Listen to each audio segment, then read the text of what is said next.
Malamig na sinabi ni Lord Bai Qingling na dahil hindi siya kayang patayin ni Lin Mo, patuloy lang itong pinupukaw at inililihis ang sitwasyon ayon sa gusto niya. Saglit na nagulat si Lin Mo nang tawagin siyang prinsesa, pero agad niyang itinago ang reaksyon at nanatiling kalmado. Sa una, balak lang siyang pahinin, para tuluyan itong tapusin. Walang pakialam si Bai Qingling at malamig na ginamit ang kapatid ni Lin Mo, si Chen Chen, bilang panakot, tila sinasadya niyang idiin ang sitwasyon. Dahil kung hindi niya kayang kontrolin si Lin Mo, sa kapatid nito siya tatama. Nagulat si Chen Chen ngunit agad siyang napasigaw sa galit, hindi niya kayang tiisin ang pang-iinsulto at pagbabanta.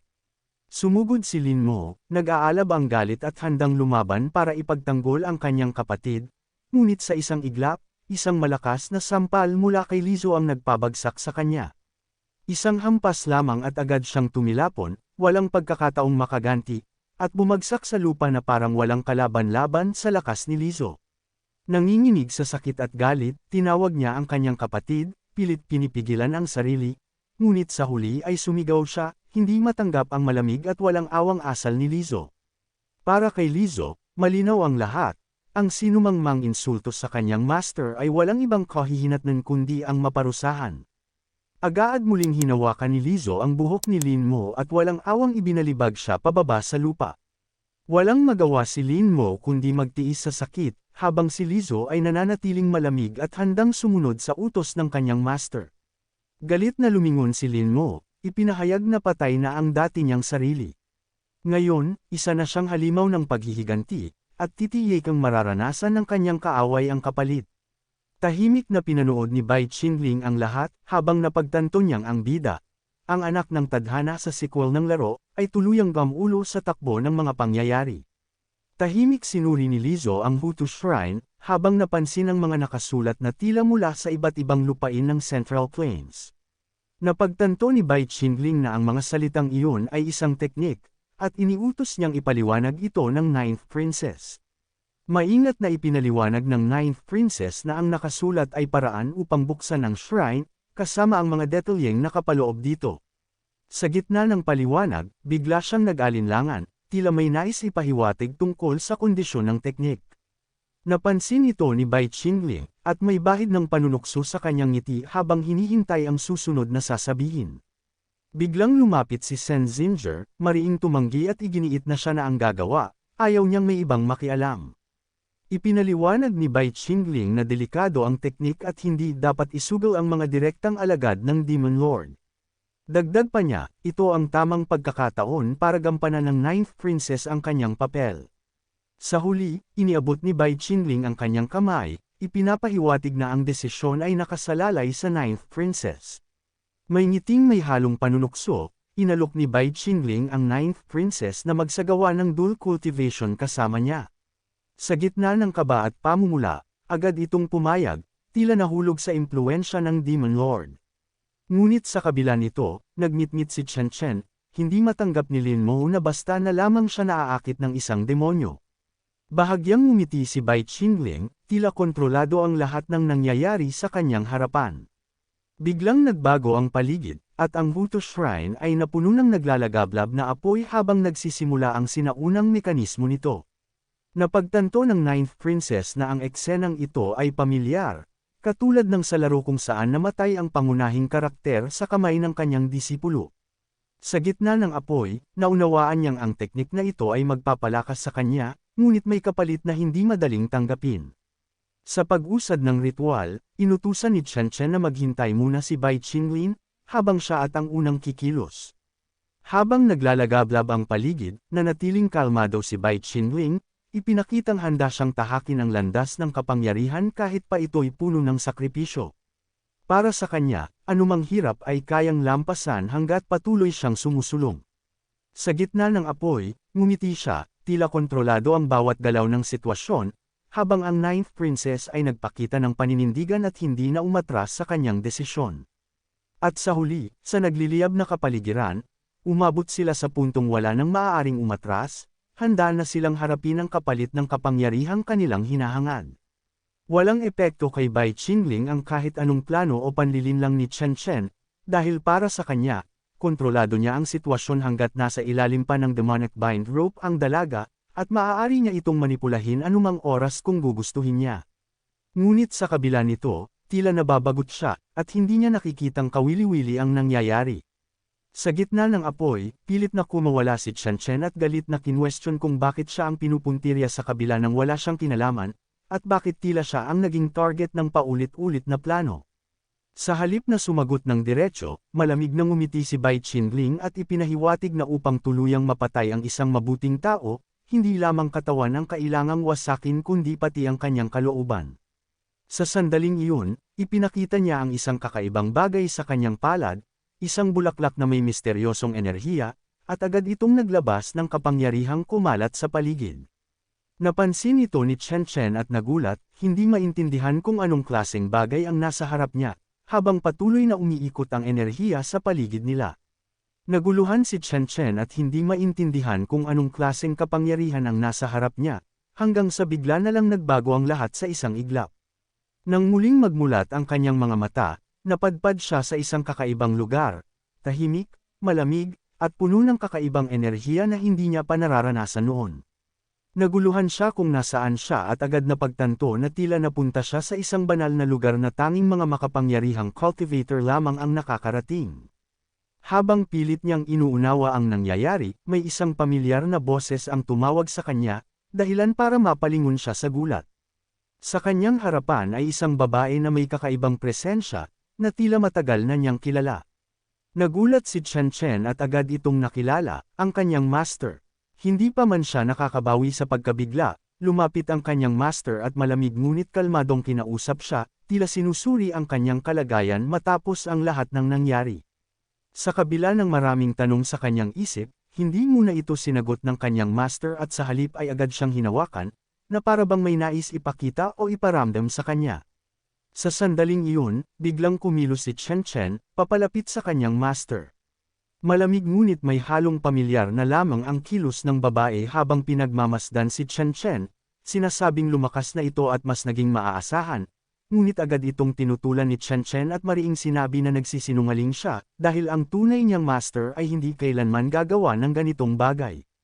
Para sa kanya, malinaw na hindi ito ang taong kinikilala niya. Sa halip na magalit, kalmado lamang na nagsalita ang babae at ipinahayag na wala siyang balak manlinlang, at kung nais niya itong saktan, matagal na niya itong ginawa. Ipinunto rin niya na ang lahat ng ito ay bahagi lamang ng sarili niyang plano. Habang lumalalim ang usapan, tinanong niya si Chen kung ang tinutukoy nitong master, si Mu Xinlan, ay kailanman ba itong tunay na naunawaan o minahal. Sandaling natigilan si Chen sa tanong, hindi agad makasagot sa bigat ng sinabi. Dahan-daang ipinahayag ng babae na si Mu Xinlan ay hindi kailanman nakialam sa kanyang mga desisyon at nilimitahan lamang ang kanyang paglago, dahilan upang manatili siyang hindi ganap na umunlad. Para sa kanya, si Mu Xinlan ay tila isang malamig at hindi maaabot na presensya. Mula pa raw noong tanggapin siya ni Mu Xinlan, nakatakda na ang kanyang kapalaran at ginamit lamang siya bilang kasangkapan. Ipinakita pa sa kanya kung paano siya itinuring na parang isang piyesa lamang, isang bagay na maaaring isakripisyo ng walang pag-aalinlangan. Sa harap nito, unti-unting lumapit si Bai Qingling at inabot ang kanyang kamay, tila inaanyayahan siyang maniwala, sinasabing iba siya at hindi tulad ng Mu Xinlan. Sa isang iglap, hinawakan siya ni Bai Qingling at hinayla palapit, dahilan para mapatigil siya sa kanyang galaw. Agad siyang pumalag, pilit kumikawala habang sinasabing isa lamang itong manipulasyon at panlilinlang. Ngunit hindi siya pinakawalan, dahan-daw ang hinawakan ni Bai Qingling ang kanyang baba at itinaas ang kanyang mukha. Pinipilit siyang tumingin diretso sa kanya habang inuulit na ang kanyang master ay hindi kailanman gumawa ng ganitong bagay. Niyakap ni Bai Qingling si Chen at hinigpitan, at sa hiya, aminado siyang kakaiba ang pakiramdam na mapalapit sa isang lalaki, sabay bulong na tuso si Bai Qingling. Ngumiti si Bai Qingling at hinawakan ang kamay ni Chen, saka siya inanyayahang sumayaw, na parabang normal lang ang lahat. Habang hawak sa baywang at kamay, dahan-dahan niya itong inikot, at sa sandaling iyon, pumayag si Chen at sinabing masaya siya. Sa gitna ng pag-ikot nila, nagbago ang paligid at napuno ng liwanag at paro-paro, habang tuluyan siyang nahuhulog sa ilusyon. Biglang naputol ang lahat at bumalik sa nagliliyab na lugar, habang may nagtanong si Senzinger kung tapos na ba ang nangyayari. Tahimik na sumagot si Lizzo at sinabing huli na ang lahat at tapos na ito. Sa gitna ng apoy, buhat ni Bai Qingling si Chen Chen habang naglalakad, at sa sandaling iyon, malinaw na ang 5 organs ay bumalik na sa kanilang pinagmulan. Pagdating nila, lumuhad sina Lizzo at Senzinger at binati si Bai Qingling, kinikilala ang muling pagbabalik ng kanyang demonic body. Agad na niyakap ni Lin Moore si Chen Chen at nagtanong kung ayos lang siya, habang bakas ang pag-aalala sa kanyang mukha. Habang hawak siya, tinanong ni Lin Moore kung nagtagumpay ba ang plano, at sa mahinang tinig, ipinahiwatig ni Chen Chen na hindi pa ito sapat at kailangan pa ng 1 o 2 pagtatangka. Marahang inalalayan ni Lin Mo si Chen Chen at sinabing kung hindi lamang dahil sa plano, mas gugustuhin niyang tapusin na agad ang demonyo. Habang yakap siya mula sa likod, dahan-dahang ibinulong ni Lin Moore na kung maaari lang, mas pipiliin niyang patayin ang demonyo kaysa hayaan itong magpatuloy. Habang kinukuha ni Bai Qingling ang kanyang 5 organs, lumipat ang eksena sa Demonic Dao Assembly sa Blissful Heavenly Palace. Nakaluhod si Ji Taimei at nagtanong kay Empress Yin kung ano ang ibig sabihin ng kanyang sinabi, halatang naguguluhan sa sitwasyon. Nakatayo si Empress Yin at malamig na ipinaliwanag na kahit gaano karami ang sakripisyo, hindi na mababago ang pag-ikot ng Demonic Dao Assembly at magpapatuloy ito ng walang hadlang. Sa gilid, nag-aalalang tumingin si Hong Yi at tinawag ang kanyang tiyahin, ngunit nanatiling kalmado si Lady Ren at sinabing obserbahan muna ang galaw ni Empress Yin. Sa isip ni Ji Taimei, hindi siya makapaniwala na kahit mali ang nangyayari, kailangan pa rin nilang makialam, at napagtanto niyang determinado si Empress Yin na kontrahin ang lahat. Habang nakatitig si Empress Yin, malamig niyang naisip na habang papalapit si Ji Taimei, mas lalo niya itong dapat ilayo at kontrolin ang sitwasyon ayon sa kanyang gusto. Tumangala siya at mariing sinabi na kahit anong dahilan pa ang ibigay, hindi niya hahayaang ipagpatuloy ito ni Bai Qingling. Mahigpit na kinuyam ni Ji Taimei ang kanyang kamao at sa isip niya, inamin niyang iyon na ang huling pagkakataon para sumunod sa tamang landas, ngunit pinili niyang kumilos upang iligtas si Lin Mo. Humakbang siya pasulong at malakas na tinawag si Empress Yin, pinipigilan ang sitwasyon at handang harapin siya sa harap ng lahat. Sa paligid, nagbulungan ang mga tao at hindi makapaniwala kung paano niya kinokontra si Empress Yin ng harapan. Nakatayo si Empress Yin at malamig na tumingin pababa, saka tinawag si Ji Taimei na parang walang bigat ang kanyang ginawa. Tumangala si Ji Taimei at buong tapang na nagsalita, ipinunto na kahit siya ang organizer, wala siyang karapatang baguhin ang desisyon sa huling sandali.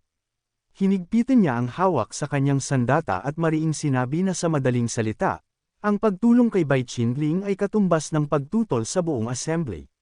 Buong tapang na itinaas ni Ji Taimei ang kanyang sandata at galit na kinuwestiyon kung bakit pinuprotektahan ng Demon Emperor, iginiit na kahit si Empress Yin ay hindi ito kayang ipaliwanag. Bahagyang ngumiti si Empress Yin at mahina siyang natawa, tila hindi sineseryoso ang hamon sa kanya. Tinalikuran niya si Ji Taimei at marahang humakbang palayo, nagpapakita ng lubos na kumpiyansa at kontrol sa sitwasyon. Sa likod niya, nagpatuloy si Ji Taimei sa pagsasalita, pinipilit siyang umatras at sinasabing hindi pa huli ang lahat. Ngunit bahagyang lumingon si Empress Yin at malamig na sumagot, ipinapahiwatig na kahit pigilan siya, may iba pang hindi papayag na basta siya umalis sa Blissful Heavenly Palace. Naguluhan si Ji Taimei at agad nagtanong kung ano ang ibig niyang sabihin. Itinaas ni Empress Yin ang kamay at sa harap ng lahat, malinaw na inutusan ang 2 batang sect leaders na harapin si Ji Taimei at hingin ang paliwanag nito. Sa isang iglap, isang malakas na pagsabog ang yumanig sa paligid, at mula sa usok ay biglang sumulpot ang mga mandirigma, mabilis na pamwesto at hinarangan ang daan ni Ji Taimei. Biglang sumulpot ang isang malaking babae mula sa Wanyi sect, si Zimin Chen, at malakas niyang ipinahayag na kailangan ng paliwanag mula kay sect leader Ji tungkol sa pagkamatay ng kanyang master. Kasunod niya, dumating ang isa pang grupo mula sa Sheji sect, at diretsyong hinamon si Ji Taimei, halos pilitin siyang harapin ang kamatayan. Sa gitna ng tensyon, natawa si Ji Taimei at walang pakialam na itinanggi ang lahat, sinabing wala siyang kinalaman at walang saysay ang mga paratang laban sa kanya. Habang nagsasalita, itinaas niya ang kanyang kamay at malamig na idineklara na ang sinumang harang sa kanya sa Four Symbols Palace ay kailangang mamatay.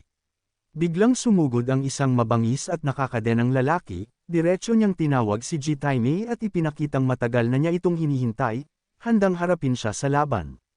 Sa gilid, nagbulungan ang mga tao habang pinagmamasdan ang eksena, kinikilala ang dalawang panig, ang Wanyi sect sa pamumuno ni Zemin Chen, at ang Yinshi Gate na pinamumunuan ni Fan Mo. Maya-maya, lumitaw ang isang lalaking nakapulang balabal at malamig na ipinaliwanag na ang Demonic Dao Assembly ay para piliin ang susunod na leader, sa pamamagitan ng lakas. Ngumisi ang isang lalaki at pabirong tinanong kung saang demonic sect kabilang ang lalaking nakapulang balabal. Ngunit malamig itong sumagot, minamaliit ang 8 dakilang demonic sect at sinabing wala silang halaga, at narito siya upang ayusin ang kaguluhan sa Eastern Demonic Dao. Bahagyang napangiti ang kausap niya at hinamon siya, sinabing kung totoo ang sinasabi niya, dapat niyang ipakita ang kanyang lakas sa harap ng lahat. Dahan-daang itinaas ng lalaking nakapulang balabal ang kanyang kamay sa mukha at may malamig na tinging nagbanta.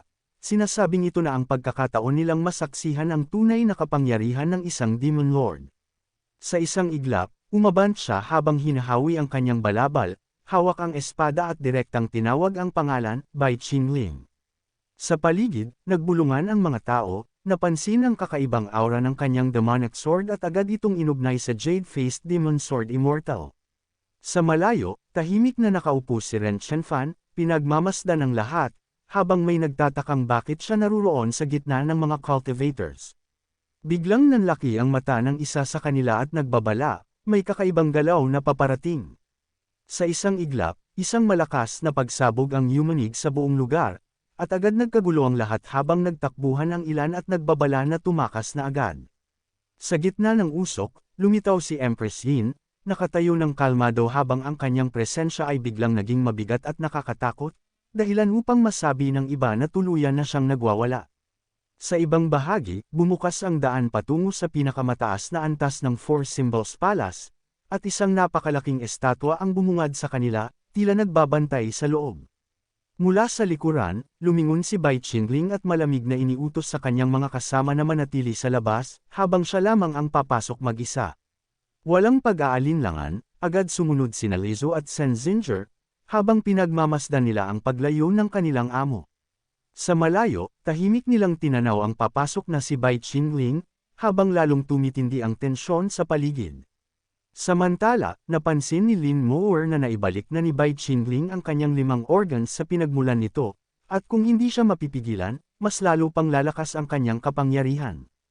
Sa gitna ng pag-aalala, iginiit niya na kailangan nilang pigilan si Demon Bai ngayon din, at handa siyang gamitin ang natitirang paraan upang gawin ito. Buong tapang na inamin ni Lin Mower na wala na siyang ibang pagpipilian kundi gamitin ang kapangyarihan ng Spirit Essence, kahit labag sa kanyang loob. Sa isang iglap, itinaas niya ang kanyang kamay at biglang sumabog ang kulay lilang enerhiya, unti-unting bumabalot sa kanyang katawan habang tumitindi ang kanyang aura. Habang umaangat ang kapangyarihan, napansin ng iba ang pagbabago, at nagulat ang isang babae nang makilala kung sino ang lumapit, si Saint Mo. Sa kabilang panig, tahimik na naglakad si Bai Qingling, papasok sa loob habang kalmado ngunit mapanganib ang presensya. Sa itaas, isang napakalaking asul na espada ang bumaba mula sa himpapawid, at agad niyang napansin na ito ang tunay na sentro ng kapangyarihan sa Four Symbols Palace. Bahagyang ngumiti si Bai Qingling at inamin na kahit sa kanyang anyong demonyo, ramdam pa rin niya ang bigat ng kapangyarihang iyon, na tila nagpapaluhod sa sinumang haharap dito. Dahan-dahan niyang iniunat ang kanyang kamay, hinahanda ang sarili na kunin o kontrolin ang lakas na nasa harap niya. Tahimik na pumikit si Bai Qingling at ramdam niya ang kakaibang kapayapaan mula sa espada, tila hinahatak ang kanyang kaluluwa papasok sa kapangyarihan nito upang basahin ang nakatagong lihim. Ngunit bigla siyang napahinto at napakunot ang noo, may kakaibang presensyang papalapit na hindi niya agad matukoy. Sa isip niya, mabilis niyang sinuri ang sitwasyon at napaisip kung may ibang nakapasok sa loob, isang taong kayang lampasan ang depensa ni Zinger at Lizo. Sa isang iglap, isang babae ang dahan-daang lumapit, si Lin Mower, ngunit may kakaiba sa kanyang kilos at aura. Agad siyang tinawag ni Bai Qingling, ngunit kasunod nito ay napagtanto niyang may mali, tila may ibang kumokontrol sa katawan ni Lin Mower. Mula sa likuran, lumitaw ang isang pamilyar na presensya, ngumiti at malamig na nagsalita, ipinapakitang muli silang nagkita. Bahagyang nanlaki ang mata ni Bai Qingling at agad niyang nakilala ang aura, si Mu Xinglan. Sa loob-loob niya, napagtanto niyang hindi ito ang tamang oras para kumprontahin si Mu Xinglan. At dito muna nagtatapos ang chapter na ito. Kung excited ka sa susunod, huwag kalimutang mag-subscribe at pindutin ang notification bell para updated ka palagi. Shout out sa mga loyal viewers natin, salamat sa walang sawang suporta. Kita-kits sa next upload.